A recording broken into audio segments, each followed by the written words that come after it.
Assalamualaikum warahmatullahi wabarakatuh. Berjumpa lagi dengan saya Arnanda Aji Saputra di Bedah Ilmu. Kali ini saya akan memberikan sebuah materi tentang leadership 3 untuk para mahasiswa SEI Indosakti. Baik, sebelum kita mulai, marilah kita sejenak membaca basmalah dan doa pembuka sebagai awal sebelum kita memahami materi ini. Semoga diberikan keberkahan dan kebaikan oleh Allah Subhanahu wa taala. Baik, saat ini kita akan memulai dengan judul materi yaitu menetapkan tujuan seorang pemimpin. Di sini kita akan membahas tentang bagaimana seorang pemimpin ini akan melakukan atau mewujudkan visi dengan melakukan beberapa strategi dan cara, baik itu tentang psikologis maupun non psikologis. Tapi di sini kita akan memahami tentang bagaimana seorang pemimpin juga mensinkronisasi ya, antara kemampuan dirinya dengan pengikutnya. Ada satu kata-kata yang indah dari William Damon, bukunya berjudul The Path of Purpose, yaitu adalah tujuan memberi seseorang kegembiraan di waktu senang dan ketahanan di waktu susah. Jadi di sini seorang pemimpin harus memiliki tujuan, harus memiliki visi misi untuk dapat melakukan strategi yang telah dirancang guna menetapkan visi dan misi itu sendiri dan juga guna mewujudkannya. Baik, di sini pentingnya tujuan seorang pemimpin dalam membawa bahtera organisasi. Jadi kalau kita melihat pemimpin itu harus memiliki visi ke depan, tujuan ke depan. Karena tanpa tujuan kapal ini tidak akan dapat tahu kemana arahnya. Ibarat kita berjalan, ibarat kita menaiki suatu bahtera, kita harus mengetahui apa tujuan bahtera itu berlayar dan kemana, serta bagaimana cara menjadikan agar bahtera itu berlayar. Yang pertama dilakukan adalah merencanakan tujuan secara terukur. Ini penting. Karena tanpa tujuan yang terukur, tujuan yang dapat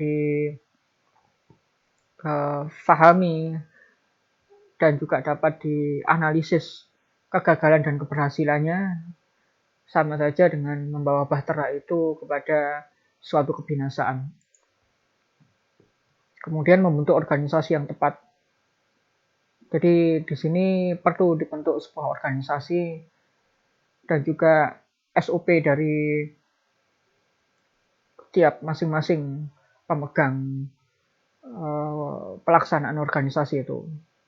Sehingga di sini ada pimpinan, ada pengikutnya atau anak buahnya, dan anak buahnya ini pun juga memiliki job desk masing-masing, yang dimana dengan kerja yang terintegrasi dengan baik sesuai dengan pelaksanaannya, sesuai dengan SOP-nya, itu akan menyebabkan organisasi ini sampai kepada tujuannya, yaitu visinya. Kemudian adalah menjalankan strategi penuh pertimbangan. Penuh pertimbangan di sini adalah tidak menyepelekan hal-hal yang menghambat organisasi itu, ya, tatkala memang organisasi itu perlu untuk menghadapi permasalahan. Jadi ada, kalau di kualitatif itu ada SWOT. Ya. Kita menganalisis strength, weakness, opportunity, dan threatness-nya. Kekuatan kelemahan organisasi itu apa, kekuatan kelemahan sumber daya manusia yang dimiliki, keuangan yang dimiliki, dan sebagainya. Kemudian peluang dan ancaman, ini perlu sekali. Berikutnya adalah menentukan tujuan, itu juga harus dilakukan dengan cara bagaimana membentuk SOP pengawasan yang mudah. Jadi tatkala pengawasan ini dirasa rumit, ya, maka tujuan tidak akan tercapai. Perencanaan tujuan, membentuk organisasi yang tepat, menjalankan strategi penuh pertimbangan dan pengawasan yang mudah. itu diharapkan dapat mencapai tujuan atau dapat mencapai visi dengan baik dan benar. Yang kita harapkan ada sebuah keberhasilan, ya, di mana keberhasilan itu betul-betul kita tanamkan, ya, betul-betul kita harapkan, ya, agar keberhasilan ini mampu untuk terwujud bukan hanya pemimpin itu, tetapi juga organisasi yang diemban. Kemudian adalah kesuksesan bersama.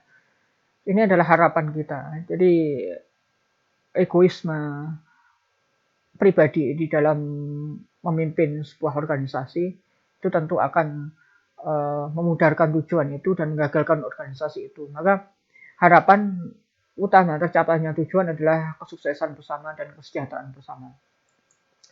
Lalu kemudian adalah kesejahteraan. Nah, ini yang penting, ya. Kesejahteraan ini penting kita lakukan, ya. Kita wujudkan dan kita upayakan bersama. Bukan hanya pemimpin, namun juga seluruhnya dari pengikut dan juga stakeholder yang di luar organisasi. Berikutnya adalah dari perencanaan tanpa tujuan. Kalau tadi perencanaan dengan tujuan terukur, sekarang kita bandingkan apabila tanpa tujuan yang terukur. Artinya kita hanya mimpi aja. Kalau di awal itu cita-cita. Cita-cita itu adalah tujuan yang memang betul-betul mengharapkan tujuan itu tercapai, ya. Merancang tujuan yang mengharapkan tujuan itu tercapai dengan perhitungan yang matang. Akan tetapi perencanaan tanpa tujuan itu hanya harapan ingin mencapai tujuan tanpa perhitungan yang matang. Strength, weakness, opportunity, and threatness-nya tidak dilakukan dengan baik. Lalu kemudian adalah apabila perencanaan itu tidak terukur, maka struktur organisasi ini juga tidak akan efektif, tidak akan mampu efektif. Ya. Jadi job desk yang disusun, SOP yang disusun juga asal, gitu. Asal bahtera jalan, asal kapal jalan, kemana tujuannya tidak dipahami dengan baik. Kemudian adalah tanpa strategi. Apabila suatu organisasi itu berjalan begitu saja tanpa adanya strategi, maka ini rawan sekali untuk untuk diinfiltrasi atau dimasuki oleh paham-paham di luar organisasi. Akhirnya organisasi itu mudah terombang-ambing. Tatkala mudah terombang-ambing, sifatnya adalah jangka pendek saja, bukan jangka panjang. Akhirnya gampang sekali bubar organisasi tersebut. Apalagi di sini menyangkut tentang bisnis. Jadi kalau bisnis itu tantangannya luar biasa. Tantangannya luar biasa. Ada tantangan internal kadang ketidakmampuan sumber daya manusia dalam menjalankan urusan-urusan tertentu atau mungkin menuntut hak-haknya lebih daripada yang ada gitu ya. Terkadang juga ada isu-isu fitnah dan sebagainya sehingga isu ini langsung diterima oleh karyawan, kemudian karyawan bereaksi. Nah, ini yang menyebabkan organisasi ini harus betul-betul atau organisasi bisnis ini harus betul-betul mengantisipasi. Kalau tidak, tatkala muncul isu dan sebagainya tanpa strategi dibiarkan saja, akhirnya akan menjadi rebel. Ini juga rawan internal. Eksternal bagaimana? Eksternal juga ada serangan dari musuh, pesaing bisnis gitu ya. Baik serangan itu sehat maupun tidak sehat. Sehat ada kadang ada kalanya persaingan di bidang teknologi, persaingan di bidang pelayanan, persaingan di bidang pemasaran. Itu harus dipersiapkan dengan baik. Strategi yang baik, kita harus betul-betul mengukur SWOT-nya ya, dengan terukur. Apabila memang tidak menggunakan strategi yang baik, ya alangkah ruginya kita. Tatkala ada pesaing yang pemasarannya sudah maju ke depan dengan teknologi, kita masih gaptek, gagal pengetahuan kita tentang teknologi, itu adalah sesuatu kelemahan tersendiri. Apalagi yang tidak sehat. Nah, ini mudah sekali untuk dimasuki, diinfiltrasi. Misalkan ada karyawan dari perusahaan lain pura-pura melamar tanpa diseleksi dengan ketat, ya karena tidak ada tujuan, ya sudah yang penting buka lapangan kerja masuk. Akhirnya ternyata dia adalah spionase dari perusahaan yang lain gitu ya. Lalu kemudian mengurangi SDM yang bagus di perusahaan itu juga merupakan suatu ancaman tersendiri. Tanpa strategi, ini pengawasannya harus ketat, pengawasannya susah. Tatkala tanpa strategi, sudah tanpa strategi tidak diawasi, itu akan susah sekali. Kenapa tatkala ada perencanaan terukur pengawasannya mudah? Karena tatkala perencanaan terukur ini tentu secara tidak langsung akan membawa strategi ya, untuk membangun SDM lebih baik, untuk membangun pelayanan lebih baik, untuk membangun rangkaian produksi dan keuangan lebih baik. Akhirnya karyawan akan bekerja ya, secara sukarela di sini. Ya. Karyawan memahami visi misi perusahaan tersebut dan visi misi itu sudah menyatu dalam jiwa dan dirinya.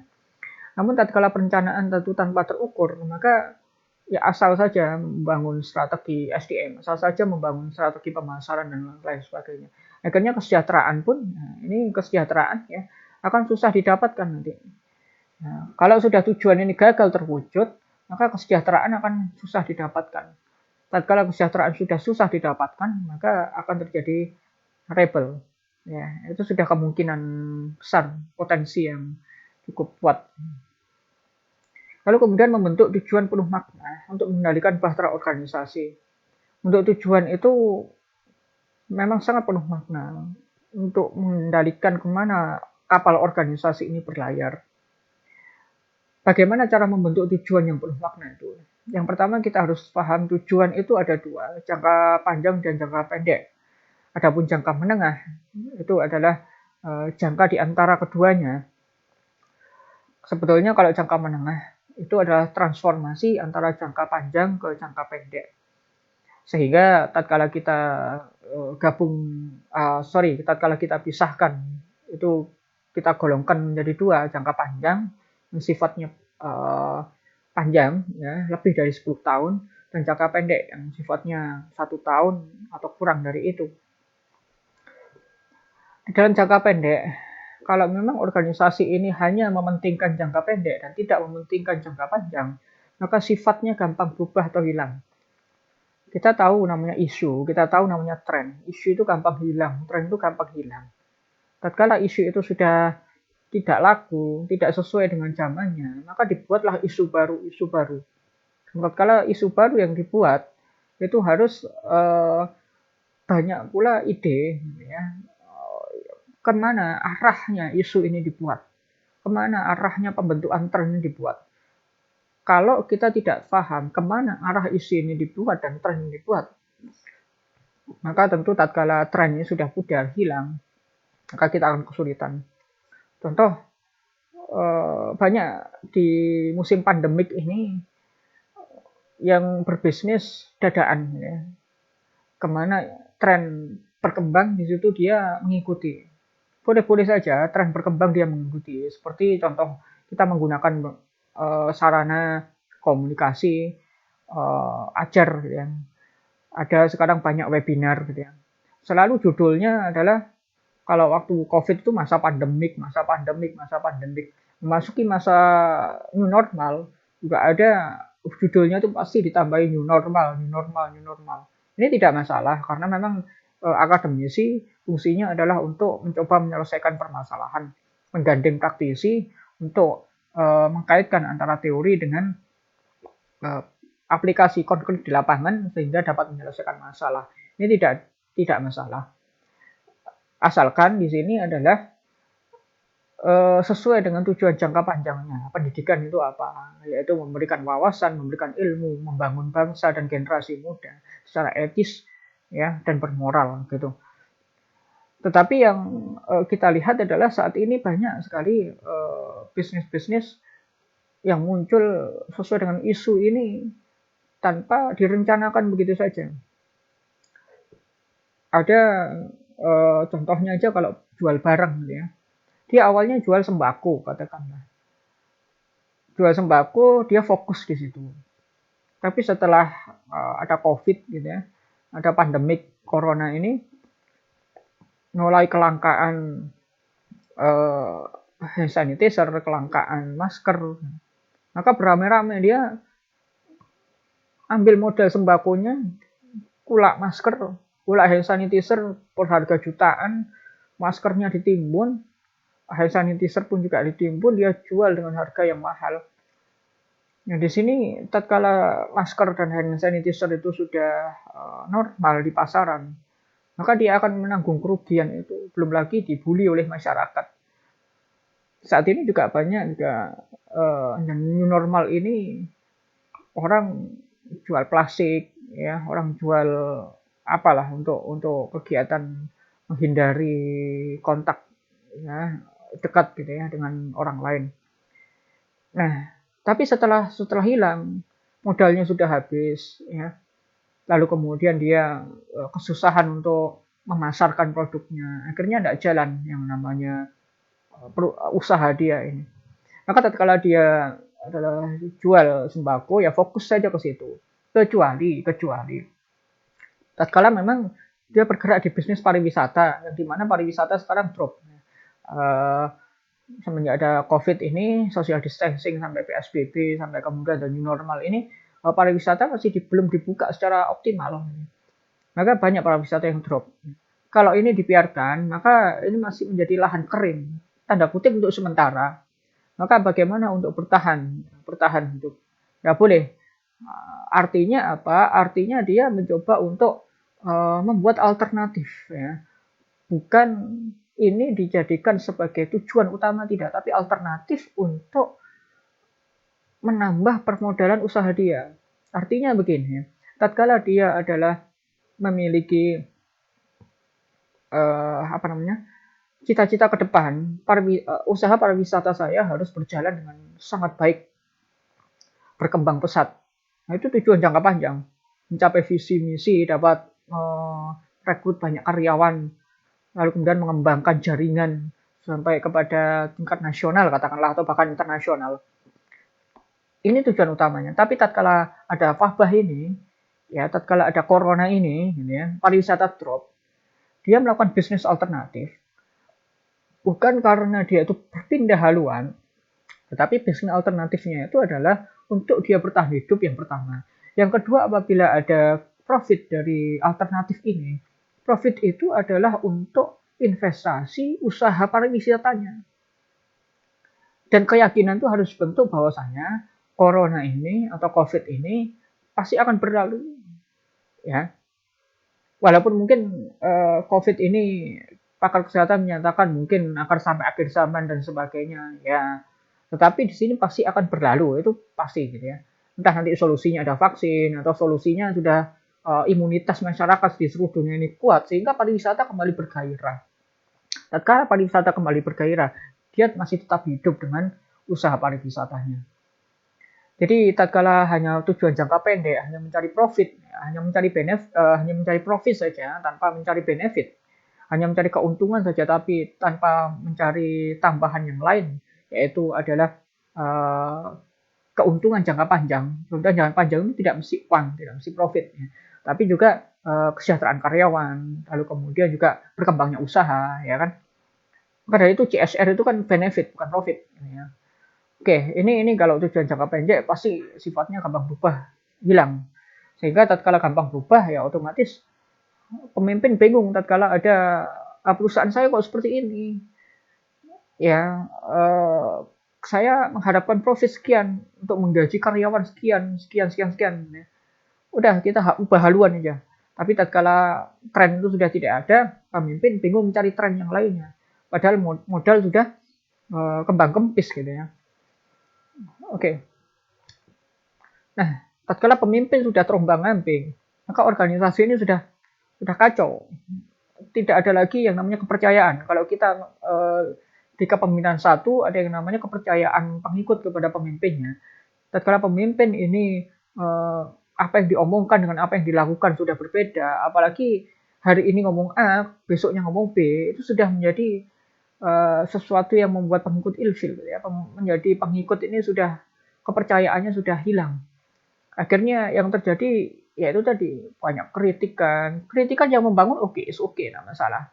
Tetapi tatkala kritikan itu sudah berubah menjadi suatu kebencian, suatu yang ingin mengganti pemimpin itu karena sudah eh, apa namanya rasa menyesak di dada. Ini pemimpin kok seperti ini banget sih gitu ya. Nah, ini maka berbahaya. Kalau sudah terjadi ripple, ini maka kondisi organisasi akan chaos. Apalagi organisasi bisnis. Rugi berapa juta, ya kan, bahkan miliaran. Bahkan tidak ternilai, aset-aset itu juga bisa akan hilang. Itu kan hanya teori saja. Kalau misalkan PT katakanlah perseroan terbatas, PT itu modalnya terpisah dengan aset pribadi. Iya, secara teori begitu. Tetapi secara tanggung jawab di lapangan, ya bisa saja. Kalau misalkan asetnya disita, bagaimana caranya dia untuk bertahan dari tuntutan hukum dan sebagainya, ya aset pribadinya ya keluar. Otomatis kan begitu. Lalu kemudian tujuan jangka panjang. Nah, ini kita bagaimana tujuan jangka panjang itu tadi sudah dijelaskan sedikit. Maka tujuan jangka panjang ini adalah berdasarkan ideologis yang kuat. Maka visi misi itu harus mencerminkan ideologis. Ideologis itu berdasarkan moral dan norma. Tentunya etika itu sebagai rambu-rambunya. Ya. Katakanlah oke lah kita membuat sebuah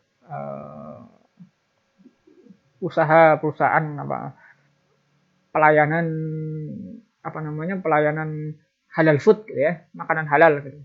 Nah, ini sisi ideologisnya adalah pada makanan halal yang didasarkan atas syariah Islam. Ya boleh saja, ya kan? Bagaimana kita menggerakkan makanan menggerakkan bisnis kuliner gitu ya berbasis syariah di mana mulai dari bahan-bahannya halal, cara pengelolaannya halal, keuangannya juga dengan cara yang halal, berdasarkan prinsip-prinsip syariah. Ini tidak apa-apa. Ini juga diakui oleh negara, diakui juga berdasarkan sila pertama ketuhanan yang maha esa. Kita tidak menolak akan hal itu. Yang tidak diperkenankan kan apabila memang kita menjadikan dasar agama ini menjadi mencelakai orang lain gitu ya karena ekstremisme yang berlebihan. Oke, ini berdasarkan ideologis yang kuat dan memiliki manfaat jangka panjang. Dan manfaatnya itu jangka panjang. Kalau di dalam syariah itu manfaat jangka panjangnya adalah bukan hanya dunia, tetapi akhirat. Menolong diri sendiri, keluarga, orang lain. Ya kan? Jadi ibaratnya jangka panjang itu juga bukan hanya sebatas dunia. Tetapi di sini juga kita melihat bahwasanya jangka panjang pun juga melihat materi duniawi ini penting. Materi duniawi yang kita bawa untuk kebaikan. Contoh adalah kita membuka lapangan pekerjaan untuk menolong mereka yang miskin, ya, mereka yang tidak mampu. Sebagaimana begini, munculnya kriminalitas, banyak kriminalitas. Tatkala kemarin ada isu dikeluarkannya banyak narapidana ya karena remisi atau apalah yang saya bukan orang hukum ya, jadi kurang paham sehingga mereka keluar ya karena alasan corona. Kemudian muncul isu-isu kejahatan, macam-macam isu kejahatan. Cara persuasifnya bagaimana? Dan cara jangka panjangnya bagaimana? Agar orang-orang yang jahat ini tidak kembali melakukan kejahatan di lapangan. Orang melakukan kejahatan itu memang ada dua. Karena kurang perhatian, yang kedua karena kebutuhan. Tapi yang kedua ini karena kebutuhan ini ada banyak di lapangan. Ya monggo dicek dengan penelitian atau dengan survei, silahkan. Bagaimana tatkala orang yang kebutuhan dia tidak terpenuhi, lantas kemudian bagaimana caranya dia mendapatkan keuntungan ya, dari tindak kejahatan itu. Sekali melakukan kejahatan, kurang, melakukan lagi kejahatan, melakukan kejahatan lagi. Akhirnya bertambah profesional dia. Kalau nggak melakukan kejahatan, dia terasa bukan pekerjaan dia. Akhirnya dia mengklaim bahwasanya dirinya penjahat. Maka dari itu yang kita lakukan adalah bagaimana mendekati dia, ya membimbing dia, membina dia, itu sudah tugasnya lapas. Tatkala dia itu keluar dari lapas, ya, nah ini kita membuat sebuah organisasi bisnis itu adalah untuk merekrut mereka yang memang ada surat rekomendasi dari lapas orang ini keluar itu karena apa? Diberi remisi itu karena apa? Ya, diberi asimilasi itu karena apa? Apakah karena memang corona sehingga orang ini dikeluarkan begitu saja ataukah ada surat keterangan bahwasanya tatkala dia ditahan melakukan kegiatan positif seperti ini keterampilannya apa itu di lapas sudah tercatat gitu ya. keterampilannya apa, berbuat hal baik itu yang dia lakukan apa aja selama di lapas. Ini yang perlu dikembangkan oleh organisasi bisnis itu, serap dia, lalu kemudian optimalkan dia. Ini tujuan jangka panjangnya. Tatkala banyak usaha-usaha, perusahaan-perusahaan yang memang mampu untuk merekrut tenaga dari mereka, keahliannya kita optimalkan. Ya memang di lapangan tidak semudah ini mengeluarkan uang yang cukup banyak juga untuk melatih mereka. Tapi paling tidak di lapas itu mereka sudah terlatih kok. Ibu-ibu itu biasanya kalau di lapas wanita sudah dilatih menjahit, dilatih keterampilan. Ya. Begitu juga bapak-bapak yang lainnya dilatih macam-macam. Sehingga dari penilaian itu kan ada. Nah, ini jadi jangan antipati dengan orang-orang mantan penjahat ya, kriminal gitu ya. Kecuali kalau memang sudah terkenal penjahatnya gitu ya, ibaratnya seperti itu. Jadi kita pendekatan persuasif. Tapi di sini memang kelemahannya adalah kita harus mengawasi secara ketat dan manusiawi. Bagaimana ketat dan manusiawi? Maka bentuk ya komunitas yang memang sesuai ideologis, komunitas yang memang sesuai dengan ruh jiwa yang baik ya, agar mereka yang dari asimilasi bertindak kejahatan ini mereka juga nyaman bergabung dengan teman-temannya yang baik, insya Allah dia akan ikut baik. Kata Rasulullah SAW adalah kalau kamu melihat seseorang lihatlah temannya, karena teman itu menyeret ya, teman itu menarik dia ya, dari dia kemana dia pergi dia tarik. Oke, di sini pemimpin itu tatkala tujuan jangka panjang pasti memegang teguh visi dan misi. Ya, tidak mudah terombang-ambing. Nah, seperti tadi, tatkala ada corona gitu ya, lalu kemudian bisnis pariwisata contohnya drop, kita bikin alternatif. Tetapi visi kita tetap adalah membangun jaringan bisnis pariwisata yang luas gitu ya. Maka di sini diharapkan akan berhasil. Kalau sudah gagal, organisasi itu gagal, ya, maka pemenuhan diri, pemenuhan kebutuhan pribadi, pemenuhan sampai kemudian aktualisasi diri pun juga, pemenuhan aktualisasi diri itu kecil. Nah, di sini timbul permasalahan. Banyak kan orang gaji puluhan juta, ya, gaji 80 juta. Ya, begitu kena corona, gaji dipotong separuh, tinggal 40 juta. Tapi dia mengaku miskin dia di media sosial. Kenapa hal ini bisa terjadi? Karena di sini tujuan dia adalah jangka pendek. Gerusa-gerusu, ya, ibaratnya terlalu tergesa-gesa. Hutang sana, hutang sini. Tatkala ada pandemik, habis. Bukankah kita dari kecil, dari SD itu diajarkan untuk menabung, saving, bukan loan, bukan hutang. Nah, jadi tatkala kita banyak hutang, kalau terjadi sesuatu yang tidak diinginkan, maka ini akan susah. Pemenuhan diri kita kecil. Tetapi tatkala kita melihat pemenuhan diri ini kecil, ya akhirnya relationship renggang. Hubungan antar karyawan itu sudah isinya adalah bagaimana kita keluar dari perusahaan, bagaimana kita jegal aja manajer kita gitu ya. Yang ada adalah konflik yang besar. Konfliknya besar, konflik membesar. Tatkala tidak diantisipasi, ya sudah, tidak tahu apa yang akan terjadi. Tatkala berhasil, nah pemenuhan diri besar, mulai dari kebutuhan dasar, kebutuhan pokok, sampai aktualisasi diri. Ini teori Maslow ya, sampai aktualisasi diri itu terpenuhi, maka yang terjadi adalah relationship erat, persahabatan erat. Di materi kepemimpinan 3 itu kita sudah membahas di awal-awal pertemuan itu SHARP, ya. Strength, Health, Absorption, Relationship, and Purpose. Kita membahas purpose atau tujuan. Purpose ini memang penting sekali untuk kita lakukan. Ya. Lalu kemudian juga di sini ada tatkala berhasil, tatkala pemenuhan diri itu besar, maka relationship erat, ya, persahabatan erat, ya, dan konflik bisa diminimalisir. Lalu kemudian bagaimana cara menetapkan tujuan organisasi? Cara menetapkan tujuan organisasi di sini adalah eh, banyak sekali yang harus kita pahami gitu ya, memahami makna visi, misi, dan nilai organisasi. Jadi kita harus paham tentang makna, visi, misi, dan nilai organisasi. Berikutnya adalah memahami makna SHARP, Strength, Health, Absorption, Relationship, and Purpose. Kita harus paham itu. Kita sudah mempelajari ini di awal-awal. Yang kemudian adalah memahami hakikat kerja dan pekerjaan. Jadi menyiapkan tujuan jangka panjang itu sangat penting sekali.